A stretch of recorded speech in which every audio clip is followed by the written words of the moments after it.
Hi ಎಲ್ಲೋ ನಮಸ್ಕಾರ. ನಾನು ನಿಮ್ಮ ಪ್ರೀತಿಯ ಸುನೀತಾ ಪವನ್. ಎಲ್ಲರೂ ಹೇಗಿದ್ದೀರಾ? ಐ ಹೋಪ್ ಎಲ್ಲರೂ ಚೆನ್ನಾಗಿದ್ದೀರಾ ಅಂತ ಅಂದ್ಕೊಂಡು ಇವತ್ತಿನ ಆಸೆ ಸೀರಿಯಲ್ ಸಂಚಿಕೆನ ಸ್ಟಾರ್ಟ್ ಮಾಡೋಣ. ಅದಕ್ಕೂ ಮುಂಚೆ ನನ್ನ ಚಾನಲ್ನ ಇನ್ನೂ ಯಾರೆಲ್ಲ ಸಬ್ಸ್ಕ್ರೈಬ್ ಮಾಡ್ಕೊಂಡಿಲ್ವೋ ಸಬ್ಸ್ಕ್ರೈಬ್ ಮಾಡಿಕೊಂಡು ಹಾಗೆ ಸಪೋರ್ಟ್ ಮಾಡಿ. ಇಲ್ಲಿ ಇನ್ನೇನು ಫಂಕ್ಷನ್ ನಡೀತಾ ಇರುತ್ತೆ, ಅಂದರೆ ಶ್ರುತಿದು ರವಿದು ವೆಡ್ಡಿಂಗ್ ಆ್ಯನಿವರ್ಸರಿ ನಡೀತಾ ಇರುತ್ತೆ. ಅದರಲ್ಲಿ ಒಬ್ಬರನ್ನ ಆರ್ಟಿಸ್ಟ್ನ ಕರೆಸಿರ್ತಾರೆ, ಅಂದರೆ ಒಬ್ಬರು ಗಾಯಕಿನ ಅಂದರೆ ಸಾಂಗ್ ಹೇಳೋರನ್ನ ಕಳಿಸಿರ್ತಾರೆ. ಆ ಸಾಂಗ್ನ ಹೇಳ್ತಾ ಇರ್ತಾರೆ. ಆಸೆ ಆಸೆ ನಿನಗೊಂದು ಆಸೆ ಅಂತ ಒಂದು ಸಾಂಗ್ ಇದೆಯಲ್ಲ, ಫಸ್ಟ್ ಅದನ್ನು ಸಾಂಗ್ನ ಅವರು ಸ್ಟಾರ್ಟ್ ಮಾಡ್ತಾರೆ. ತುಂಬ ಚೆನ್ನಾಗಿ ಸಾಂಗ್ನ ಹೇಳಿದಾಗ ಇವರೆಲ್ಲ ತುಂಬ ಖುಷಿಯಿಂದ ಕೇಳ್ತಾ ಇರ್ತಾರೆ. ಒಂದೊಂದೇ ಸಾಂಗ್ನೆಲ್ಲ ಪೂರ್ತಿ ಹೇಳ್ತಾರೆ ಅವರು. ಅಂದರೆ ಎಷ್ಟು ಖುಷಿಯಾಗೋ ಥರ ಹೇಳ್ತಾರೆ ಅಂತಂದರೆ ಹೇಳೋಕ್ಕೆ ಆಗಲ್ಲ. ಎಲ್ಲ ಒಂದು ಹಳೆ ಸಾಂಗ್ಗಳನ್ನ ತೊಗೊಂಡು ಹೇಳ್ತಾ ಇರಬೇಕಾದಾಗ ಇಲ್ಲಿ ತುಂಬ ಖುಷಿ ಪಡ್ತಾ ಇರ್ತಾರೆ ಎಲ್ಲರೂ ಕೂಡ. ಒಂದು ಕಡೆಯಿಂದ ಮುಖದ ಮೇಲೆ ಎಲ್ರಿಗೂ ನಗು ಇರುತ್ತೆ ಅಂತಲೇ ಹೇಳ್ಬೋದು. ಆದರೆ ಸೂರ್ಯನಿಗೂ ಮೀನಿಗೆ ಮಾತ್ರ ವಿಶೇಷವಾದ ಒಂದು ಪ್ರೀತಿ ಅಟ್ಯಾಚ್ಮೆಂಟ್ ಎರಡೂ ಇರುತ್ತೆ.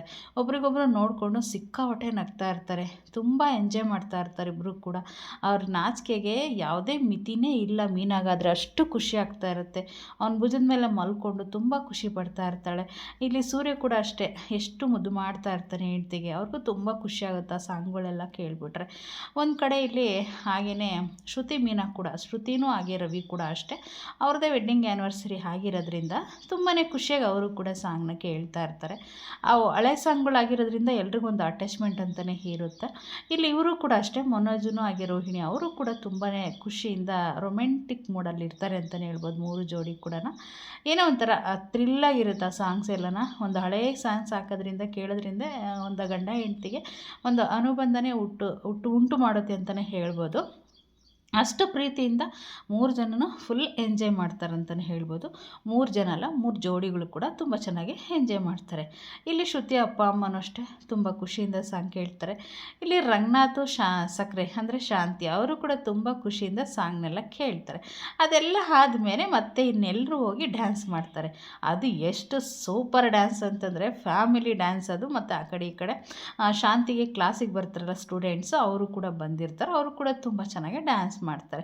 ತಿರ್ಗಾ ಸೂರ್ಯ ಏನು ಮಾಡ್ತಾನೆ, ಅವ್ರ ಅಪ್ಪನ ಹೋಗಿ ಹೇಳ್ಕೊಂಡು ಬರ್ತಾನೆ. ಸಕ್ಕರೆನೂ ಕೂಡ ಹೋಗಿ ಶ್ರುತಿ ಕರ್ಕೊಂಡು ಬಂದು ಅವ್ರ ಹತ್ರ ಕೂಡ ಡ್ಯಾನ್ಸ್ ಮಾಡಿಸ್ಬಿಡ್ತಾರೆ. ಶ್ರುತಿ ಅವರು ಕೂಡ ತುಂಬ ಖುಷಿಯಿಂದ, ಎಷ್ಟು ಖುಷಿ ಅಂತಂದರೆ ಎಷ್ಟು ಸಖತ್ ಖುಷಿ, ಎಂಜಾಯ್ ಮಾಡಿಬಿಡ್ತಾರೆ. ಎಂಜಾಯ್ ಎಲ್ಲ ಮಾಡಿ ಆದಮೇಲೆ ಇನ್ನು ಮನೋಜ್ ಒಂದು ಗಿಫ್ಟ್ ತಂದಿರ್ತಾನೆ ಶ್ರುತಿಗೂ ಹಾಗೆ ರವಿಗೆ. ಅದು ಗೋಲ್ಡ್ ರಿಂಗ್ ತಂದಿರ್ತಾನೆ. ನೋಡಪ್ಪ, ಇದು ಗೋಲ್ಡ್ ರಿಂಗ್ ಕೊಡ್ತಾಯಿದ್ದೀನಿ, ನಂದ ವೆಡ್ಡಿಂಗ್ ಆ್ಯನಿವರ್ಸರಿಗೆ ಇದಕ್ಕೂ ಜಾಸ್ತಿ ತೂಕ ಇರೋದು ಕೊಡ್ಬೇಕು ನೀನು ಅಂದಾಗ, ಏನೋ ಮನೋಜ ಈ ರೀತಿ ಹೇಳ್ತಾ ಇದ್ದೀಯ ಅಂತ ರವಿ ಹೇಳ್ತಾನೆ. ಅಯ್ಯೋ ಸುಮ್ಮನೆ ಹಂಗೆ ಅಂದೇ ಕಣೋ ಅಂತ ಹೇಳಿ ಅವನು ಕೂಡ ಹೊರಟೋಗ್ತಾನೆ. ಆದರೆ ಮೀನಾ ಮಾತ್ರ ಒಂದು ಡೆಕೋರೇಟ್ ಫ್ಲವರ್ನ ಮಾಡ್ಕೊಂಡು ತೊಗೊಂಡು ಬಂದು ಒಂದು ಫೋಟೋಸ್ನ ಇಡಿಸ್ಕೋತಾಳೆ. ಸೂಪರಾಗಿದೆ ಮೀನಾ ಡಾರ್ಲಿಂಗ್, ಇದು ನೀನೇನಾ ಮಾಡಿದ್ದಂತ ಶ್ರುತಿ ಕೇಳ್ತಾಳೆ. ಹೌದು, ತುಂಬ ಇಷ್ಟ ಆಯಿತು ಅಂತ ಹೇಳಿಬಿಟ್ಟು ಇದು ಮಾಡ್ತಾರೆ. ಆದರೆ ಇಲ್ಲಿ ಇವಳು ಮೀನಾ ಇದ್ಕೊಂಡು ರವಿಗೆ ಒಂದು ಗಿಫ್ಟ್ ತಂದಿದ್ದೀನಿ ಅಂತ ಹೇಳ್ದಲ್ಲ, ಆ ಗಿಫ್ಟನ್ನ ಕೊಡು ಶ್ರುತಿ ಅಂತ ಹೇಳ್ತಾಳೆ. ಅಯ್ಯೋ ಸರ್ಪ್ರೈಸ್ ಮೀನಾ ಅವರೇ, ನೀವೇನು ಕೇಳ್ತಾ ಇದ್ದೀರ ಅವ್ನ ಎದುರಿಗೆ ಅಂದಾಗ, ಅಯ್ಯೋ ಕೊಡಿ ಅಂತ ಹೇಳಿದಾಗ ಇಲ್ಲಿ ಏನಾಗ್ಬಿಡುತ್ತೆ, ರವಿಗೆ ಒಂದು ಫೋನ್ ಬರುತ್ತೆ. ಆ ಓನರ್ ಬರ್ತಾರೆ, ಅಂದರೆ ಅವನು ಹೋಟ್ಲಿಗೆ ಹೋಗ್ತಾರಲ್ವ, ಅಲ್ಲಿ ಓನರ್ ಮಗಳು ಬಂದಿರ್ತಾಳೆ. ಆ ಓನರ್ ಮಗಳು ಬಂದಾಗ ವಿಶೇಷವಾಗಿ ಇವನು ಅವಳು ಕೂಡ ಗಿಫ್ಟ್ನೇ ಬಿಟ್ಬಿಟ್ಟು ಹೋಗಿ ವಿಶೇಷವಾಗಿ ಮಾತಾಡಿಸಿ ಬನ್ನಿ ಅಂತ ಹೇಳ್ಬಿಟ್ಟು ಮಾತಾಡಿಸ್ಬಿಟ್ಟು ಕರ್ಕೊಂಡು ಬರ್ತಾನೆ. ಕರ್ಕೊಂಡು ಬರಬೇಕಾದಾಗ ಅವರಮ್ಮ ಶ್ರುತಿ ತಲೆಯಲ್ಲಿ ಹನುಮಾನನ ತುಂಬ್ತಾಳೆ.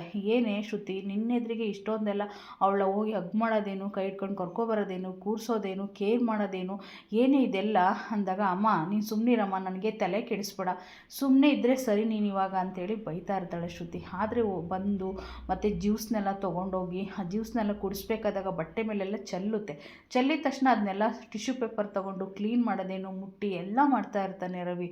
ಅದನ್ನು ನೋಡಿ ಅವರಮ್ಮ ಸಹಿಸ್ಕೊಳಕ್ಕಾಗ್ದ ಅವರಿಬ್ಬರ ಮಧ್ಯದಲ್ಲಿ ಬಿರುಕನ್ನ ಮೂಡಿಸ್ತಾಳೆ. ಅಮ್ಮ ನೀನು ಏನು ಹೇಳಿದ್ರು ನನಗೆ ರವಿ ಬಗ್ಗೆ ತುಂಬ ಅಭಿಪ್ರಾಯ ಇದೆ, ಅವನು ಆ ರೀತಿ ಮಾಡೋನೇ ಅಲ್ಲ ಅಂತ ಹೇಳ್ಬಿಟ್ಟು ಹೇಳ್ತಾಳೆ ಶ್ರುತಿ. ಆದರೆ ಅವಳು ಒಂದು ಗಿಫ್ಟ್ ತಂದಿರ್ತಾಳೆ ಕೊಡಬೇಕಂತ, ಆ ಗಿಫ್ಟನ್ನ ಕೊಡೋಕ್ಕೆ ಆಗ್ತಾ ಇರಲ್ಲ ಅವಳಿಗೆ. ಇವರಿಬ್ಬರು ಒಂಥರ ಮಾಡೋದನ್ನೇ ಅವಳಿಗೆ ತುಂಬ ಬೇಜಾರು ತಂದು ಕೊಡ್ತಾ ಇರುತ್ತೆ. ಆದರೆ ಅಮ್ಮ ನೀನು ದಯವಿಟ್ಟು ಹೇಳ್ಬೇಡ, ಸುಮ್ಮನಿರು, ನನ್ನ ರವಿ ನನಗೇನಂತ ಗೊತ್ತು, ಅವನು ಆ ಥರ ಹುಡುಗ ಅಲ್ಲನೂ ನಂಗೆ ಚೆನ್ನಾಗಿ ಗೊತ್ತು ಅಂತೇಳಿ ಶ್ರುತಿ ಒಪ್ಪೋದೇ ಇಲ್ಲ ಅವರಮ್ಮ ಏನೇ ಹೇಳಿದರೂ ಕೂಡ. ಆದರೆ ರವಿ ಮಾತ್ರ ಅತಿಯಾಗಿ ಅವಳ ಎದುರಿಗೆ ಅವ್ರನ್ನ ಕೇರ್ ಮಾಡ್ತಾ ಇರ್ತಾನೆ. ಕೇರ್ ಮಾಡಿದ್ದಾದಮೇಲೆ ಎಲ್ಲರೂ ಒಂದು ಕಡೆ ಇದ್ದ ಸೂರ್ಯ, ಮೀನಾ, ಮನೋಜ ಈ ರೀತಿ ಯಾಕೆ ಇವ್ನು ಈ ರೀತಿ ಮಾಡ್ತಿದ್ದಾನಂತ ಅವರು ಕೂಡ ನೋಡ್ತಲೇ ಇರ್ತಾರೆ. ರಂಗನಾಥ್ ಅವರು ಕೂಡ ನೋಡ್ತಲೇ ಇರ್ತಾರೆ. ಆದರೆ ಏನೂ ಮಾತಾಡೋಕ್ಕಾಗೋದಿಲ್ಲ. ಇಲ್ಲಿ ಏನು ನಡೀತಾ ಇದೆ ಅಂತ ಮೀನಾಗೆ ಸೂರ್ಯ ಕೇಳ್ತಾ ಇರ್ತಾನೆ. ಏನೋ ನೋಡೋಣ ಸುಮ್ಮನಿರಿ ಅಂತ ಮಾತಾಡ್ತಾ ಇರ್ತಾರೆ. ಆದರೆ ಇಲ್ಲಿ ಸ್ಟೇಜ್ ಮೇಲೆ ಕರ್ಕೊಂಡು ಬರ್ತಾನೆ ಅಬ್ಬಾಸ್ನ. ಅವರು ವೆಡ್ಡಿಂಗ್ ಆ್ಯನಿವರ್ಸರಿ ವಿಶ್ ಮಾಡ್ತಾರೆ. ರವಿಗೂ ಮಾಡ್ತಾರೆ, ಶ್ರುತಿಗೂ ಮಾಡ್ತಾರೆ. ಇನ್ನು ಹೋಗಿ ಬರ್ತೀನಿ ರವಿ ನಾನು ಅಂದಾಗ, ಊಟ ಮಾಡ್ಕೊಂಡು ಹೋಗಿ ಅಂದಾಗ, ಇಲ್ಲ ಬೇಡ ಸ್ಪೆಷಲಾಗಿ ಹೋಟ್ಲಾಗೆ ನಾನು ನೀವು ಮಾಡಿಕೊಟ್ಟಿರೋ ಡೈಲಿ ತಿಂತೀನಲ್ವ, ಇನ್ನೊಂದು ಸರಿ ನೆಕ್ಸ್ಟ್ ಟೈಮ್ ಯಾವಾಗಾದರೂ ತಿಂತೀನಿ ಅಂತೇಳಿ ಅವರು ಹೇಳ್ತಾರೆ. ಹೇಳಿದ ತಕ್ಷಣ ಶ್ರುತಿಗೆ ಕೋಪ ಬರುತ್ತೆ. ಆದರೆ ವಿಶ್ ಮಾಡಿಬಿಟ್ಟು ಒಂದು ಫೋಟೋನ ಇಟ್ಕೊಳ್ಳೋಣ ಅಂತೇಳಿ ಎಲ್ಲರೂ ಕೂಡ ಫೋಟೋ ಇಟ್ಕೋತಾರೆ. ಅಂದರೆ ಸ್ಪೆಷಲ್ಲ ಫೋಟೋನ ಒಂದು ಸೆಲ್ಫಿ ತೊಗೊಳ್ಳೋಣ, ಹಾಗೆ ಒಂದು ಫೋಟೋ ತೊಗೊಳ್ಳೋಣ ಅಂತ ಹಿಡ್ಕೋತಾರೆ. ಅದೆಲ್ಲ ಹಾಗೆ ಆದಮೇಲೆ ಬಾಸ್ ಹೊರಟೋಗ್ತಾರೆ. ಆದರೆ ರವಿ ಶ್ರುತಿ ಇಲ್ಲಿ ಕೇಕ್ನ ತಿಂತಾ ಇರ್ತಾರೆ. ಶ್ರುತಿಗೆ ಕೋಪ ಬಂದ್ಬಿಟ್ಟು, ನೋಡು ಇನ್ನೊಂದು ಸರಿ ಆ ಬಾಸ್ ನೀನು ಅಷ್ಟೊಂದು ಕೇರ್ ಮಾಡ್ತಿದ್ದಲ್ಲ, ಇನ್ನೊಂದು ಸರಿ ಇದೇ ರೀತಿ ಕೇರ್ ಮಾಡಿದ್ದಿ ಅಂತಂದರೆ ಗುದ್ದುಬಿಡ್ತೀನಿ, ನೀನು ಬೆನ್ನಲ್ಲಿರೋ ಮೂಳೆಗಳೆಲ್ಲ ಮುರಿದೋಗುತ್ತೆ, ಹಂಗೆ ಹೊಡಿತೀನಿ ಅಂತ ಬೈತಾ ಇರ್ತಾಳೆ. ಆವಾಗ ಏನೇ ಶ್ರುತಿ ನನ್ನ ಮೇಲೆ ಅನುಮಾನ ಪಡ್ತಿದ್ದೀಯೇನೆ ಅಂತ ರವಿ ಅಂತಾನೆ. ಅನುಮಾನಲ್ಲ, ಇನ್ನೊಂದು ಸರಿ ರಿಪೀಟ್ ಆದರೆ ಮಾತ್ರ ಸುಮ್ಮನೆ ಇರಲ್ಲ ಅಂತ ಬೈತಾಳೆ.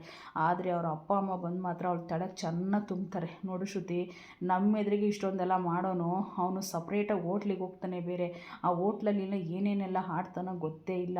ಅದಕ್ಕೆ ನಾವು ಒಂದು ಕ್ಯಾಂಟ್ರಿನ ಓಪನ್ ಮಾಡಿಕೊಡ್ತೀವಿ, ಒಂದು ಹೋಟೆಲ್ಲ ಅಂತಂದರೆ ಒಪ್ಪೋದೇ ಇಲ್ಲ ಅಂತೀರ. ಹುಷಾರಾಗಿ ಇಟ್ಕೊ, ನಿನ್ನ ಗಂಡನ ಮೇಲೆ ಒಂದು ಕಣ್ಣಿಟ್ಟಿರು ಅಂತ ಅವ್ರ ಅಪ್ಪ ಅಮ್ಮ ಚಾಡಿ ಹೇಳ್ತಾರೆ ಶ್ರುತಿಗೆ. ಅವಳು ಸುಮ್ಮನೆ ಕೇಳಿಸ್ಕೊಂಡು ಸುಮ್ಮನೆ ಆಗ್ತಾಳೆ. ಅದೆಲ್ಲ ಮುಗಿದಿದ್ದಾದಮೇಲೆ ಫಂಕ್ಷನ್ನ ಮುಗಿಸ್ಕೊಂಡು ಮನೆಗೆ ಬರ್ತಾರೆ. ರಂಗನಾಥ್ ಅವ್ರಿಗಂತೂ ತುಂಬ ಖುಷಿಯಾಗುತ್ತೆ. ಖುಷಿ ಆದಮೇಲೆ ನನಗಂತೂ ಎಷ್ಟು ಖುಷಿ ಆಯಿತು ಗೊತ್ತಾ, ನೀವು 3 ಫ್ಯಾಮಿಲಿ ಇದೇ ರೀತಿ ಇದ್ದರೆ ನನಗಂತೂ ತುಂಬ ಖುಷಿಯಾಗುತ್ತೆ ಕಣಪ್ಪ ಅಂತ ಹೇಳ್ತಾರೆ. ಆದರೆ ಇಲ್ಲಿ ಶ್ರುತಿ ಮಾತ್ರ ನಾನು ಒಂದು ಮೀನಾಗೆ ಡಾರ್ಲಿಂಗ್ಗೆ ಒಂದು ಗಿಫ್ಟನ್ನ ತಂದಿದ್ದೀನಿ ಅಂತೇಳಿ ಆ ಗಿಫ್ಟನ್ನ ಓಪನ್ ಮಾಡಿ ಕೊಡೋಣ ಅಂತ ಹೋಗ್ತಾಳೆ. ಅದನ್ನು ಓಪನ್ ಮಾಡಿದ ತಕ್ಷಣ ಅದರಲ್ಲಿ ಫೋನ್ ಇರುತ್ತೆ.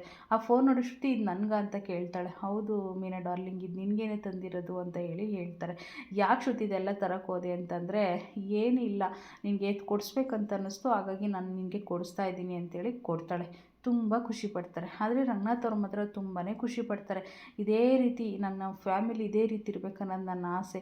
ನನಗೆ ಆಸ್ತಿ ಅಂತಸ್ತು ಐಶ್ವರ್ಯ ಏನೂ ಬೇಡ, ಆದರೆ ನನ್ನ 3 ಮಕ್ಕಳು ಸುಖವಾಗಿ ಸಂತೋಷವಾಗಿ ಖುಷಿಯಿದ್ದೇ ಇದ್ದರೆ ಸಾಕು, ನಾನು ಅದನ್ನು ಮಾತ್ರ ಬಯಸ್ತೀನಿ, ಇನ್ನೇನು ಬಯಸೋದಿಲ್ಲ ಅಂತೇಳಿ ರಂಗನಾಥ್ ಅವ್ರು ಹೇಳ್ತಾರೆ. ಆದರೆ ರಂಗನಾಥ್ ಅವ್ರು ಒಂದು ಮಾತು ಹೇಳ್ತಾರೆ, ಒಳಗಡೆ ಹೋಗಿ ರೂಮಲ್ಲೆಲ್ಲ ನೀವು ಅರೇಂಜ್ ಮಾಡಿ ಮಲಗೋಕ್ಕೆ, ಆಮೇಲೆ ಒಂದು ಸ್ವಲ್ಪ ಹೊತ್ತು ಬನ್ನಿ ನಿಮಗೆ ಕೆಲಸ ಇದೆ ಅಂತೇಳಿ ಕರೀತಾರೆ. ಮತ್ತೆ ಎಲ್ಲ ಹೋಗಿ ರೂಮಿಗೆ ಹೋಗಿ ವಾಪಸ್ ಬಂದುಬಿಟ್ಟು ಹೇಳ್ತಾರೆ, ನಾಳೆಲ್ಲ ಏನೆಲ್ಲ ಕೆಲಸ ಇದೆ ಅಂತ ಗೊತ್ತಾ ನಿಮಗೆ ಅಂದಾಗ ಫಸ್ಟು ಮೀನಾನ ಕೇಳ್ತಾರೆ. ಎಲ್ಲರನ್ನೂ ಕೇಳ್ಕೊಂಡು ಬರ್ತಾರೆ. ಅವ್ರವ್ರ ಕೆಲಸಗಳೆಲ್ಲ ಹೇಳ್ತಾರೆ. ನನಗೆ ಆಫೀಸ್ಗೆ ಹೋಗೋದಿದೆ, ನನಗೆ ಹೋಟ್ಲಿಗೆ ಹೋಗೋದಿದೆ, ನನಗೆ ಡಬ್ಬಿಂಗ್ ಇಲ್ಲಿ ಹೊತ್ತು ಮನೇಲಿ ಇರ್ತೀನಿ, ಮಲ್ಕೋತೀನಿ. ಸೂರ್ಯಗೂ ಅಷ್ಟೇ ನನಗೆ ಯಾವುದು ಬಾಡಿಗೆ ಬಂದಿಲ್ಲ, ಬಂದರೆ ಹೋಗ್ತೀನಿ ಅಂತ ಎಲ್ಲರೂ ಹೇಳ್ತಾರೆ.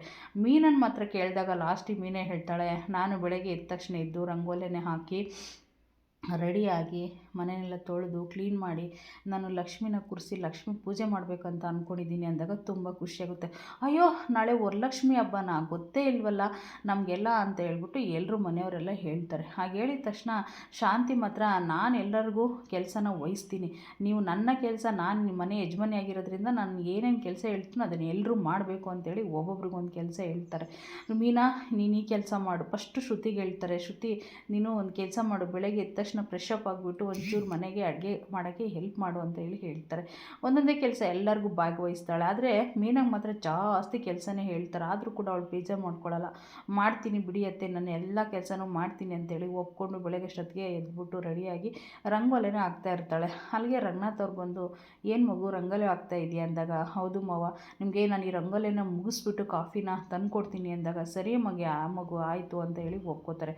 ಆದರೆ ಸೂರ್ಯ ಮಾತ್ರ 2 ಬ್ಯಾಗ್ನ ಹಿಡ್ಕೊಂಡು ಬರ್ತಾನೆ ಹೊರಗಡೆ. ಎಲ್ಗೋ ಸೂರ್ಯ ಹೊಲ್ಟೆ ಅಂದಾಗ, ಅಯ್ಯೋ ನನಗೆ ಸಕ್ಕರೆ ಬಾಯಿ ಒಪ್ಸಿಲ್ವ ರಾತ್ರಿ, ಈ ಕೆಲಸ ಮಾಡಿ ಈ ಕೆಲಸ ಮಾಡು ಅಂತ, ಆ ಕೆಲಸನೆಲ್ಲ ಮುಗಿಸ್ಕೊಬರೋಕ್ಕೆ ಹೋಗ್ತಿದ್ದೀನಿ ಅಪ್ಪ ಅಂತೇಳಿ ಅವನು ಕೂಡ ಚೀಲಗಳನ್ನ ತೊಗೊಂಡು ಮಾರ್ಕೆಟ್ಗೆ ಹೋಗ್ತಾನೆ. ಅಂದರೆ ಲಕ್ಷ್ಮಿಗೆ ಏನೇನು ಬೇಕು ಅದೆಲ್ಲ ತರಬೇಕಲ್ಲ ಅದಕ್ಕೆ. ಆದರೆ ಶಾಂತಿ ಮಾತ್ರ ಬಂದು, ಏನೇ ಇನ್ನು ರಂಗೋಲಿ ಆ ಕಡೆ ಕೂತಿದೆಯಲ್ಲೇ, ಒಂದು ಕಾಫಿ ಮಾಡಿಕೊಟ್ಟಿಲ್ಲ ನೀನು ಅಂದಾಗ, ಅತ್ತೆ ಒಂದು 5 ನಿಮಿಷ ಅತ್ತೆ ತಂದು ಕೊಡ್ತೀನಿ ಕಾಫಿ, ಇದನ್ನು ಮುಗಿಸ್ಬಿಟ್ಟು ಬರ್ತೀನಿ, ಕಾಫಿ ಮಾಡಿಕೊಡ್ತೀನಿ ಎಲ್ರಿಗೂ ಅಂತ ಹೇಳಿದಾಗ, ಇಲ್ಲಿ ಒಂದು ಕಡೆ ಮನೋಜ ರೋಹಿಣಿ ರೆಡಿಯಾಗಿ ಬರ್ತಾರೆ. ಎಲ್ಗಪ್ಪ ಹಿಂಗೆ ಹೊರಟೆ ನೀನು ಅಂತ ಕೇಳಿದಾಗ, ನನಗೆ ಒಂಚೂರು ದುಬೈಗೆ ಹೋಗೋದು ಕೆಲಸ ಇದೆ, ರಾತ್ರಿ ಸರ್ವತ್ತಲ್ಲಿ ಫೋನ್ ಮಾಡಿದರು ಬಾಸು, ನಾನು ಹೋಗಲೇಬೇಕು ಅಪ್ಪ ಅಂತೇಳಿ ಮನೋಜ್ ಹೇಳ್ತಾನೆ. ಹಾಗೆ ಹೇಳಿದ ತಕ್ಷಣ ಇವಳು ಇದ್ಕೊಂಡು ಕಾಫಿ ಕುಡಿದು ತಿಂಡಿ ತಿಂದು ಹೋಗ ಅಂದಾಗ, ಮೀನಾ ಇದ್ಕೊಂಡು ತಿಂಡಿನ ರೆಡಿಯಾಗಿಲ್ಲ ಅಂತ ಹೇಳ್ತಾಳೆ. ಏನೇ ಮಾಡಿದೆ ಇಷ್ಟೊತ್ತು ನೀನು, ತಿಂಡಿ ರೆಡಿ ಮಾಡಬೇಕಿಲ್ಲೇ ಅಂತ ಅಂದಾಗ, ಮೀನಾ ಇದ್ಕೊಂಡು, ಇಲ್ಲ ಅತ್ತೆ ನನಗೆ ಗೊತ್ತಿರಲಿಲ್ಲಲ್ವ ಅವ್ರು ಹೋಗೋದು, ಅದಕ್ಕೆ ನಾನು ಮಾಡಿಲ್ಲ ಅಂತ ಮೀನೇ ಹೇಳ್ತಾಳೆ. ನನ್ನ ಮಗ ಉಪವಾಸ ಹೋಗ್ಬೇಕಾ, ಈಗಾದರೂ ಮಾಡಿಕೊಡಿ ಇನ್ನು ಟೈಮ್ ಇದೆ ಅಂತೇಳಿ ಹೇಳಿದಾಗ ಆವಾಗ ರಂಗನಾಥ್ ಅವರು ಸರಿಯಾಗಿ ಬೈತಾರೆ. ಯಾರಿಗೆ? ರೋಹಿಣಿಗೆ. ಏನು ರೋಹಿಣಿ, ನಿನ್ನ ಗಂಡನಿಗೆ ನಿನ್ಗೆ ಹೆಂಗೆ ನೋಡ್ಕೋಬೇಕನ್ನೋದು ಗೊತ್ತಾಗಲ್ವಾ?